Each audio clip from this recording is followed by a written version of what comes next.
నమస్తే. శ్రీమాత్రే నమః. శ్రీ గురుభ్యో నమః.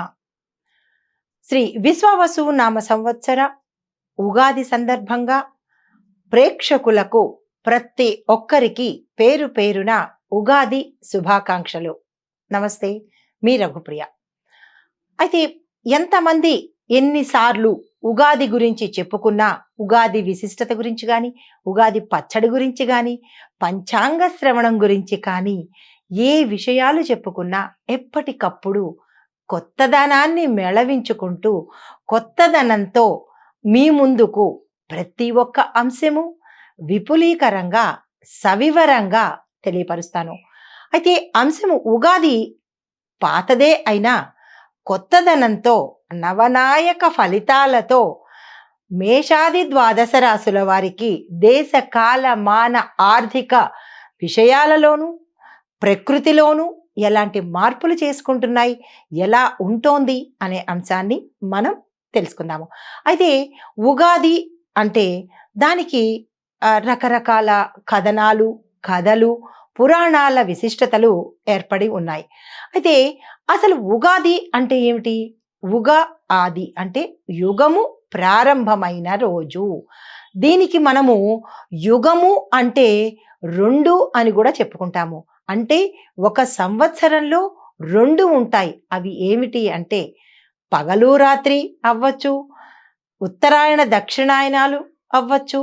ఇలాగ యుగళము కలిసి ఉన్నది ఆది అంటే మొదలుది, అది ఒకటి.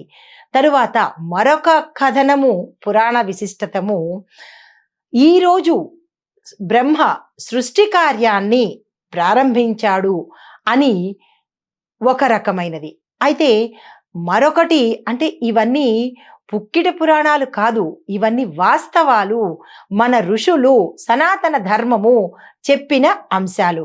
అయితే ఈ ఉగాది రోజు మనకి 2 ప్రత్యేకతలు ఉంటాయి. ఒకటి ఏమిటి అంటే పంచాంగ శ్రవణము ప్రథమంగా విశిష్టత కలిగినది. రెండవది ద్వాదశ రాశుల వారికి ఎలా ఉండబోతోంది, ప్రకృతి ఎలా ఉంటోంది, ఖగోళ శాస్త్రంలో ఎలాంటి మార్పు చేర్పులు జరుగుతున్నాయి అనే అంశాన్ని సవివరంగా తెలియచేసేది పంచాంగ శ్రవణము. అయితే అసలు పంచాంగాలు అంటే ఏమిటి అంటే తిథి, వార, నక్షత్ర, యోగ కరణాలు. ప్రతి ఒక్కటి అందరికీ తెలిసింది. తిథి తెలుసు, వారం తెలుసు, యోగము, కరణము, సంవత్సరము, ఇలాంటివి తెలుసుకునేది తిథి, వార, నక్షత్రము. నక్షత్రం కూడా అందరికీ తెలుసు.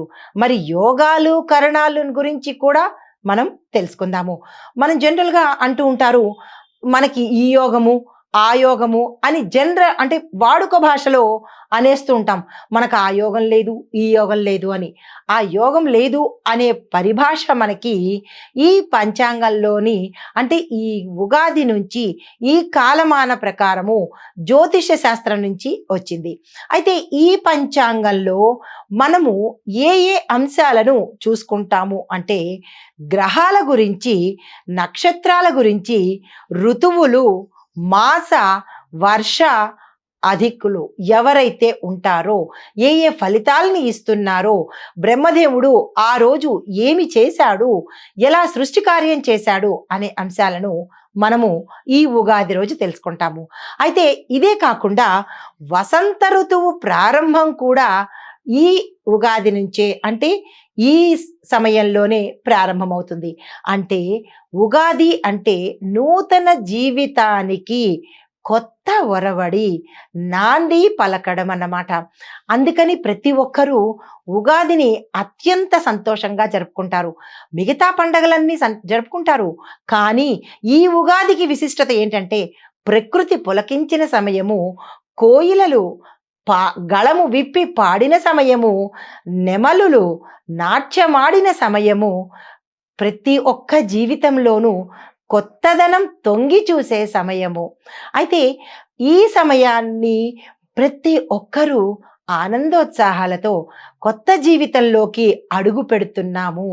గత జీవితంలో బాధలు, కష్టాలు, శ్రమలు, నష్టాలు కూడా అనుభవించిన ప్రతి ఒక్క మనిషి జీవితంలో చల్లని చిరు పన్నీటి జల్లు ఈ ఉగాది పండగ.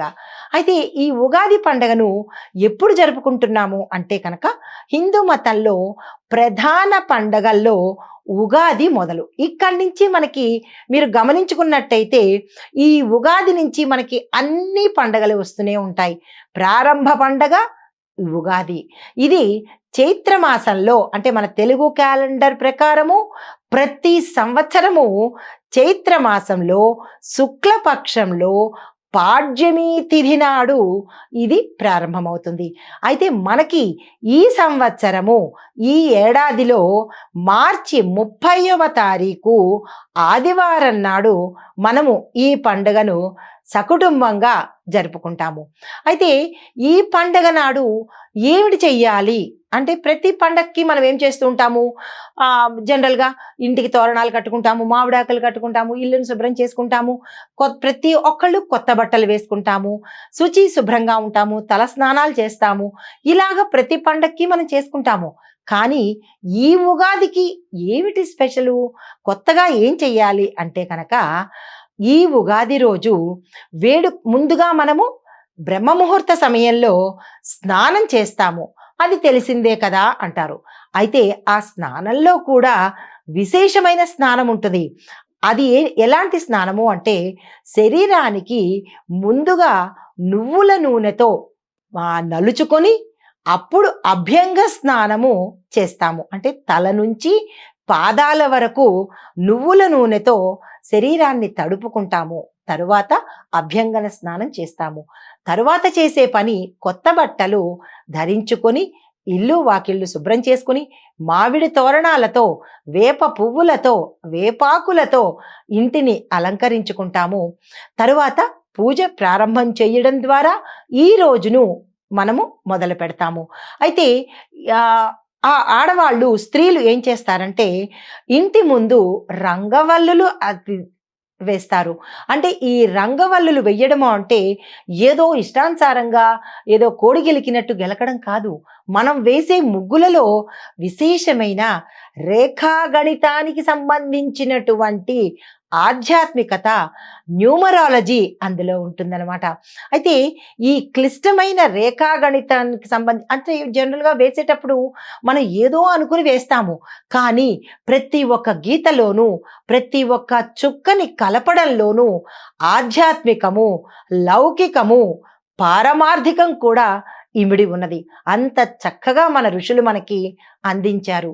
అయితే ఈ ఉగాది రోజున మనం ఏం చెయ్యాలి అంటే స్నానపానాదులు చేసుకున్నాము, ఇల్లు వాకిళ్ళు అలంకరించుకున్నాము, తోరణాలు కట్టుకున్నాము, కొత్త బట్టలు వేసుకున్నాము, పూజ స్టార్ట్ చేశాము. అయితే కొత్తగా ఎవరైనా పనులు ప్రారంభించాలంటే కనుక ఏదైనా కొత్తగా ప్రారంభించాలంటే ఈ రోజుని మనము శుభప్రదంగా తీసుకుంటాము. ఈ శుభప్రదంగా తీసుకోవడానికి అంటే వ్యాపారాలు కానీ లేదా అంటే కొత్తగా నవదంపతులు కానీ లేదా విద్యార్థులు కానీ ఏదైనా కొత్తగా చెయ్యాలి అంటే మన దినచర్యను నూతనంగా ప్రారంభించాలి అంటే ఉగాది వరకు మనము వేచి చూస్తాము. ఈ ఉగాది రోజు పాటించాల్సిన నియమాలు మాత్రము చాలా ఉన్నాయి. సూర్యోదయ సమయాన్నే లేవాలి, పండితులు చెప్పినట్టు అభ్యంగన స్నానం చేయాలి, అందులోనూ సున్నపిండి రాసుకొని నువ్వుల నూనె రాసుకొని తైలాంగాభ్యంగ స్నానము చెయ్యాలి. అయితే తరువాత మనము తెలిసిందే కదా పూజ అది చేసుకుంటాము. అయితే దీనికి మరొక్క విశేషం ఏంటి తెలుసా, మిగతా పండగలకి మనము దద్దోజనము, పరవాన్నము, చక్కెర పొంగలులు, చిత్రాన్నం అంటే పులిహోర, బొబ్బట్లు ఇలా అన్ని పిండి వంటలే చేసుకొని తింటాము. కానీ ఈ ఉగాది రోజు మనం ప్రత్యేకంగా చేసుకునే ఒక పచ్చడి ఉంది.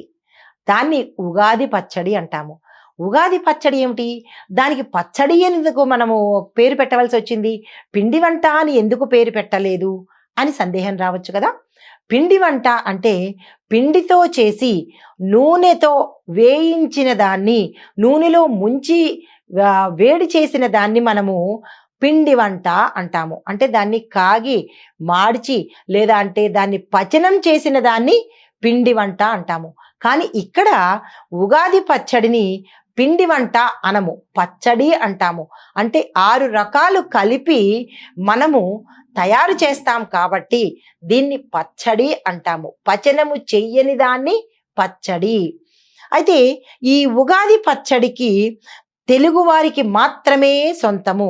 ఈ ఉగాది పచ్చడి ఒక్క తెలుగువారికి మాత్రమే సొంతము. ఎందుకు అంటే జీవితంలో వచ్చే అంటే అందరికీ జీవితంలో కష్టాలు రావా అంటే అందరికీ వస్తాయి. కానీ మన పచ్చడికి ఆ పచ్చడి యొక్క ఆంతర్యానికి విశేషమైన ఫలితం ఉంది. ప్రతి ఒక్క రుచికి ఒక్కొక్క అర్థము. ఆ అర్థము మన జీవితానికి అన్వయించడము మన పూర్వీకులు చేసిన, మన ఋషులు మనకు అందించిన జీవిత సత్యాలు. అవి పాటించుకుంటే ఏ మనిషైనా ఉన్నతమైన స్థాయికి వెళ్తాడు. అయితే ఈ పచ్చడిలో తయారు చేసే ఒక్కొక్క పదార్థము మనిషి జీవితంలో ఒక్కొక్క అనుభవానికి ప్రతీక. ప్రతి మనిషి ఈ 6 రుచుల ఈ 6 అనుభవాలు తప్పనిసరిగా పొందుతాడు అని మన శాస్త్రం చెప్తోంది. అయితే తెలుగువారి కొత్త ఉగాది మనకి ప్రారంభమవుతుంది. ఈ ప్రారంభానికి ఈ పచ్చడిని మనం ఎలా చెయ్యాలి? షడ్రుచులే ఎందుకు చెప్పారు? ఇంకొక రుచి ఎందుకు చెప్పలేదు? అంటే మన జీవితంలో 6 రకాల సుఖాలు, కష్టాలు ఇమిడి ఉన్నాయి. అందుకనే షడ్రుచులు. షట్ అంటే 6, రుచులు అంటే అనుభవాలు, టేస్ట్, ఫీలింగ్స్ అన్నమాట. అయితే ఒక్కొక్క ప్రాంతానికి ఒక్కొక్క రకమైన విశిష్టత ఉంటే ఈ పచ్చడి తెలుగువారికి జీవితంలో వచ్చే అన్ని అనుభవాలు స్వీకరించాలి అని చెప్పకుండా అనుభవం చెప్పే శాస్త్ర సమ్మతమైన వాస్తవము. అయితే ఈ 6 రుచులే ఎందుకు కీలకము అంటే మన నిత్యకృత్యంలో వంటలో వాడే 6 పదార్థాలు, మన జీవితంలో కూడా వచ్చే 6 అనుభవాలు కూడా. అయితే ఈ ఉగాది పచ్చడిలో ముందుగా తీపిని చెబుతారు. తీపి ఎందుకు అంటే ప్రతి ఒక్క మనిషికి కావాల్సింది సుఖమే కదా! సుఖం తర్వాతనే కష్టము. ప్రతి మనిషి కోరుకునేది సుఖం కోరుకుంటాడు. సుఖానికి ప్రతీక తీపి. అయితే పచ్చడిలో తీపి, పులుపు, కారము, ఉప్పు, చేదు, వగరు అనే ఈ 6 రుచులు ప్రధానంగా ఉంటాయి. అయితే ఏ రుచి ఏ పదార్థంలో వాడతారు అంటే కనుక ఉగాది పచ్చడిలో మొట్టమొదటిది తీపి. ఈ ఉగాది పచ్చడిలో తీపిదనం కోసం మనం బెల్లాన్ని వాడతాము, పంచదార కాదు. బెల్లాన్ని మాత్రమే వాడతాము. ఎందుకు అంటే బెల్లము శరీరానికి శక్తిని అందించి జీర్ణక్రియకు దోహదం చేస్తుంది. దీని మధురమైన రుచి రానున్న కొత్త సంవత్సరం మనకు సుఖాలు, సంతోషాలు అందించాలని కోరుకుంటూ బెల్లాన్ని ఉగాది పచ్చడిలో వాడతాము. బెల్లము ఔషధీయ గుణములు కలిగినది, ఆయుర్వేద పరంగా ఆరోగ్యాన్ని ఇచ్చేది కాబట్టి ప్రప్రథమంగా బెల్లాన్ని వాడతాము. ఇది మొదటి రుచి. తదుపరి రుచి పులుపు. ఉగాది పచ్చడిలో పులుపు కోసము కొత్త చింతపండును వాడతాము. నిమ్మకాయని ఎందుకు వాడకూడదు అంటే చింతపండు ఔషధ గుణాలు కలిగినది. చింతపండులో కఫ, వాత, పిత్తాలను అంటే త్రిగుణాలను సంహరించే, దానివల్ల వచ్చే రుగ్మతలను ఆపివేసే గుణము కలిగినది. అయితే ఆయుర్వేద శాస్త్రం ప్రకారము చింతపండుని మనము ఉపయోగిస్తాము. అయితే ఉగాదిలో చింతపండు దేనికి సంకేతము అంటే కనుక విసుగుకి సంకేతము. ప్రతి మనిషికి నవ్వు ఎలా వస్తుందో, కోపం ఎలా వస్తుందో విసుగు కూడా అలాగే వస్తుంది కదా. సో ఈ చింతపండు విసుక్కి అని ముఖం పెడతాం కదా, ప్రతిదానికి విసుక్కుంటాం కదా, ఆ విసుగుకి సంకేతమే ఈ చింతపండు. అయితే నూతన సంవత్సరంలో ఎలాంటి పరిస్థితులలోనూ ఏ మనిషి విసుగు చెందకుండా ఓర్పుగా, నేర్పుగా తమ జీవితాలను పరిపూర్ణంగా తీర్చిదిద్దుకోవాలి అని చెప్పే సంకేతమే ఈ పులుపు.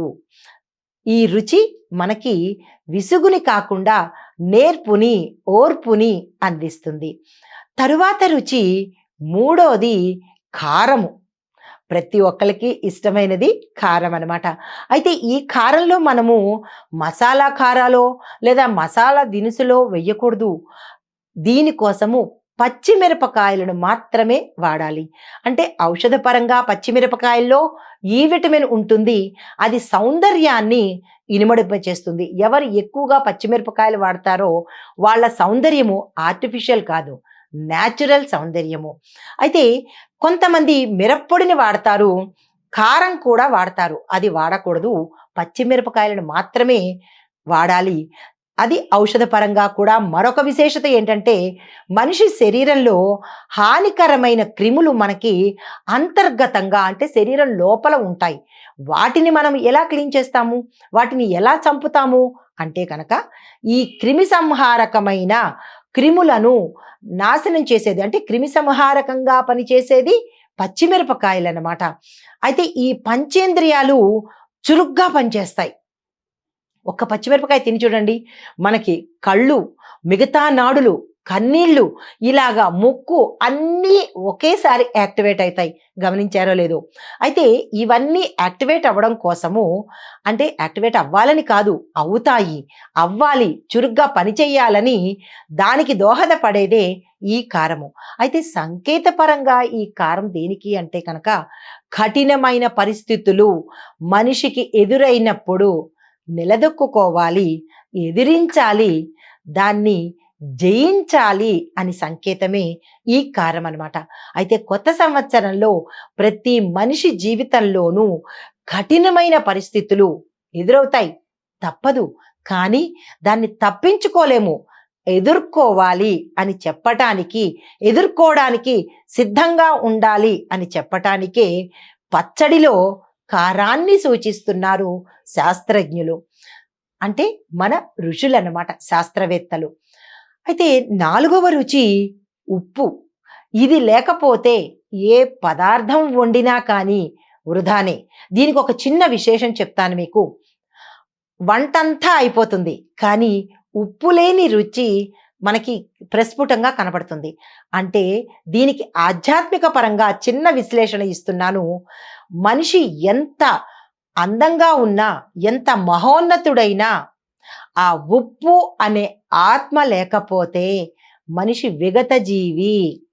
ఎంత సంపన్నుడైనా కానివ్వండి, ఎంత అందగాడైనా కానివ్వండి, ఎంత సెలబ్రిటీ అయినా కానివ్వండి, మహా పండితుడైనా కానీ ఆ ఉప్పు అనే ఆత్మ శరీరంలో లేకపోతే అతడు విగత జీవి, అంటే చనిపోయిన వానితో సమానము. ఎన్ని ఉంటే ఏమి, ఉప్పు ఉండాలి. అదే ఆ ఆత్మ అంటే లేకపోతే శరీరంలో ఏమి లేకపోయినా పర్వాలేదు, అన్నీ సాధించుకుంటారు. అంటే ఉప్పుకి అంత ప్రాధాన్యత కలిగి ఉన్నది, ఆధ్యాత్మిక పరంగాను మన ఆయుర్వేద పరంగా కూడా. అయితే ఈ ఉప్పుని నాలుగవ రుచిగా దాన్ని చెప్పుకున్నాము. అయితే ఉప్పులో మనము ఇప్పుడు వచ్చే టాటా ఉప్పులు, ఈ ఉప్పులు, ఆ ఉప్పులు కాదు, సైంధవ లవణము, సముద్ర ఉప్పుని మాత్రమే మనిషి వాడాలి. అయోడైజ్డ్, ఈడైజ్డ్, ఆడైజ్డ్ కాదు, సముద్ర ఉప్పు, సైంధవ లవణాన్ని మాత్రమే మన నిత్య జీవితంలో ఉపయోగించుకోవాలి. అయితే ఇప్పుడు ఈ పచ్చడి తయారు చేసేటప్పుడు ఆర్టిఫిషియల్ సాల్ట్ కాదు, అయితే సైంధవ లవణము లేదా కళ్ళుప్పు లేదా సముద్ర ఉప్పు వాడాలి. అయితే ఉప్పు మనిషికి ఏం చేస్తుంది అంటే కనుక అత్యంత ఉత్సాహాన్ని ఇస్తుంది, శక్తిని ఇస్తుంది. ఉప్పు లేని కూర చప్పనా అన్నట్టు, ఉప్పు లేని అంటే ఆ జీవం లేని శరీరము శవంలాగా అన్నమాట. అయితే కవులు కూడా వర్ణించారు, మన ఋషులు కూడా చెప్పారు. అయితే ఉప్పు లేకపోతే జీవితము నిస్సారము, ఎక్కువైతే అతిసారము, మితంగా ఉంటే జీవితము సారవంతంగా ఉంటుంది. అయితే ఉగాది పచ్చడిలో ఉప్పుని కొత్త సంవత్సరంలో ఎందుకు సంకేతంగా చెప్పారు అంటే కనుక ఎన్ని కష్టాలు వచ్చినా మనిషి నూతన ఉత్సాహంతో ముందుకు వెళ్ళాలి, ఉత్తేజంతో స్ఫూర్తిని అందివ్వాలి అని చెప్పడానికి సంకేతమే ఉగాది పచ్చడిలోని ఉప్పు యొక్క విశిష్టత. అయితే ఐదవ రుచి చేదు. ఉగాది పచ్చడిలో చేదు ఎవ్వరూ ఇష్టపడరు కదా! కానీ చేదు ఇచ్చిన ఆరోగ్యము ఏది ఇవ్వలేదు. అంటే మనకి అన్నీ ఆరోగ్యమైనవే. ఏ ఒక్కటి లేకపోయినా అది సంపూర్ణం కాదు. మనిషి చేతికి 5 వేళ్ళు కావాలి. ఏ ఒక్క వేలు లేకపోయినా ఏమంటారు? అంగవైకల్యము అంటారు. అలాగే మనిషి సంపూర్ణమైన జీవితం గడపాలి అంటే ఈ 6 రుచులు తప్పనిసరి. ఐదవ రుచిగా చేదు కోసము మనము అజినోమోటోనో లేకపోతే ఇంకోటో వాడడం కాదు. లేత వేప పువ్వుని వాడాలి. ఎందుకు ఇంత పర్టిక్యులర్‌గా ప్రతి ఒక్క రుచిని చెప్పారు, అందించారు అంటే వాటి వెనకాల ఆయుర్వేద ఔచిత్యము, ఆధ్యాత్మిక సంకేతము కూడా ఇనుమడింపజేశారు. ఈ వేప పువ్వుని వాడడం వల్ల ఋతువులు మారేటప్పుడు ప్రతి ఒక్క మనిషిలోనూ ఇమ్యూనిటీ తగ్గి రోగాలు వ్యాప్తి చెందుతాయి. సీజన్ మారుతోంది కదా! మరి రోగాలు కూడా వస్తాయి కదా! ఆ రోగాలను కంట్రోల్ చేసేందుకు, తగ్గించేందుకు, వ్యాప్తి చెందకుండా ఉండేందుకు, రోగాలను తరిమి కొట్టేందుకు ఈ వేప పువ్వు విశేషమైన ఔషధ గుణం కలిగింది. అయితే ఈ చేదు దేనికి సంకేతమో తెలుసా? జీవితంలో కలిగే బాధలకు, కష్టాలకు, దుఃఖాలకు సంకేతం అండి. అయితే అప్పుడప్పుడు మనిషి జీవితానికి చేదు అనుభవాలు కూడా చాలా అవసరము. ప్రతి ఒక్కళ్ళం మన నిత్య జీవితంలో అంటుంటాం కదా, నాకు చాలా చేదు అనుభవాలు ఉన్నాయని. చేదు అనుభవాలు ఎందుకు అనాలి? తీపి అనుభవాలు అనొచ్చుగా, ఉప్పు అనుభవాలు అనొచ్చుగా. అంటే ఏవైతే మనల్ని బాధిస్తాయో అవి చేదు అనుభవాలన్నమాట. ఏవైతే మనకి ఇష్టం లేదో అవి చేదు అనుభవాలు. అయితే ఈ చేదు కూడా ఆరోగ్యమే. ఈ అనుభవాల నుంచి మనిషి పరిపూర్ణత పొందుతాడు. ఆ తప్పిదాన్ని, ఆ అనుభవం ద్వారా గుణపాఠం తెలుసుకుని తిరిగి మళ్ళా ఆ తప్పు చేస్తారా? అస్సలు చెయ్యరు. అంటే చేదు కూడా ఉపయోగమే కదా! అయితే ఈ చేదు అనుభవాలను పాఠాలుగా మనం తీసుకొని ముందుకు వెళ్ళాలి అన్న సంకేతమే ఈ చేదు. ఉగాదిలో ఈ చేదు అన్నమాట. తరువాత ఆరవ రుచి వగరు. వగరు రుచి కోసం అప్పుడప్పుడే, అంటే మనం వగరు రుచి దేనిలో వెయ్యాలి అంటే ఏవేవో మసాలా దినుసులు వేయడం కాదు. వగరు కోసము అప్పుడే వస్తున్న లేత మామిడి పిందెలను కనుక వేసినట్టయితే ఆ మామిడి పిందెలు శరీరంలో ఇమ్యూనిటీని పెంచుతాయి. ప్రతి ఒక్కళ్ళం మనం అనుకుంటూ ఉంటాం, నీకు ఇమ్యూనిటీ లేదు కాబట్టి నీకు అన్ని రోగాలు వస్తున్నాయి అంటారు. ఇమ్యూనిటీ అంటే ఏంటంటే లోపల సైనికులు అన్నమాట. ఏ శత్రువు వచ్చినా ఆ శత్రువుని చంపడానికి లోపల ఉండే సైనికులే ఇమ్యూనిటీ.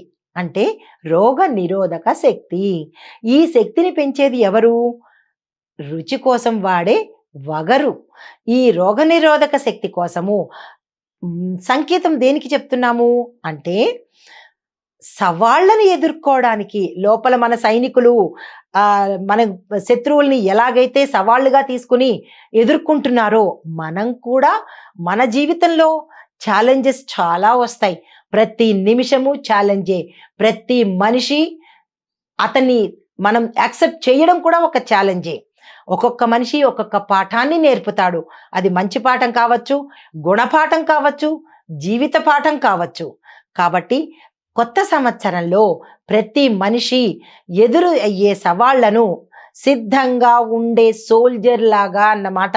అందుకని ఈ వగరు రుచికి దీని యొక్క అంతరార్థము ప్రతి మనిషి సోల్జర్ లాగా నిలబడాలి అని. అంటే ఆయుర్వేద పరంగా రోగనిరోధక శక్తి పెరుగుతుంది. ఆధ్యాత్మిక పరంగా జీవితంలో వచ్చే సవాళ్లను ఎదుర్కోవాలి అని. ఇది మన షడ్రుచుల యొక్క సమ్మేళనమైన ఉగాది పచ్చడి. ఎన్నో ఔషధ గుణాలున్న ఈ ఉగాది పచ్చడిని మనం ఎప్పుడు పడితే అప్పుడు తినకూడదు. అభ్యంగన స్నానం చేసిన తరువాత టీలు, కాఫీలు, స్నాక్స్, టిఫిన్లు అయిపోయిన తర్వాత తింటే వచ్చే ఉపయోగము 5 పైసలు లేదు.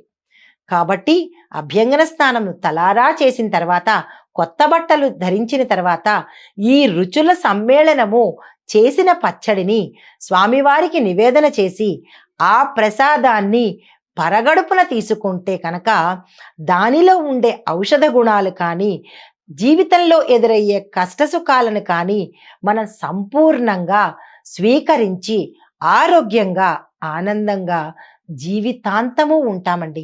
ఎందుకు మనం ప్రతి ఉగాది జరుపుకుంటాము అంటే మన జీవితంలో ఒడిదుడుకులు ప్రతి సంవత్సరం వస్తాయి కదా. ఆ వచ్చేదాన్ని ఎప్పటికప్పుడు మనం ఎదుర్కోండి అని చెప్పేదే ఉగాది. మనకి ఒక నానుడి కూడా ఉంది, పండగ 10 గండాలను తీరుస్తుంది అని మన పెద్దలు అంటుంటారు. అంటే ఒక్కొక్క పండగ వెనక విశేషమైన ఆంతర్యము, ఔషధాశక్తి, ఆధ్యాత్మికత నిమిడి ఉందండి. ఇది మన ఉగాది పండగ యొక్క విశిష్టత. అయితే ఈ షడ్రుచులను మనము ఎలా తీసుకోవాలి అంటే కనుక పరగడుపున తీసుకుని దాన్ని సంతోషంగా తినేటప్పుడు ఒక చిన్న శ్లోకం చెప్పుకుని తినాలి. ఎలా పడితే అలా గబగబా చేతుల్లో వేసేసుకుని ఇలా నాకేసి చేతులు తుడిచేసుకోవడం కాదు. అది మనం ప్రసాదంగా స్వీకరించేటప్పుడు ఒక చిన్ని శ్లోకం ఉంది. ఆ శ్లోకం చెప్తాను, అది అందరూ రాసుకునే ప్రయత్నం చేయండి. శతాయుష్యం వజ్రదేహం తదాత్యర్థం సుఖానిచ సర్వారిష్ట వినాశంచ నింబ కందళ భక్షణం.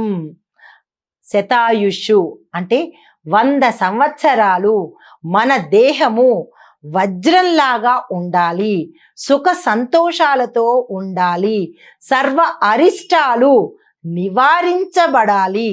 అందుకని ఈ వేప షడ్రుచులతో కూడినటువంటి ఈ భక్షణము నేను భుజిస్తున్నాను అని మనము స్వామివారికి నివేదన చేసిన ఈ ప్రసాదాన్ని తింటే ఈ సంవత్సరం అంతా హాయిగా సుఖ సంతోషాలతో ఉంటాము. ప్రతి ఒక్కళ్ళకి ఉగాది శుభాకాంక్షలు. మరి ఒక కొత్త అంశంతో మీ ముందుకు వస్తాను. నమస్తే.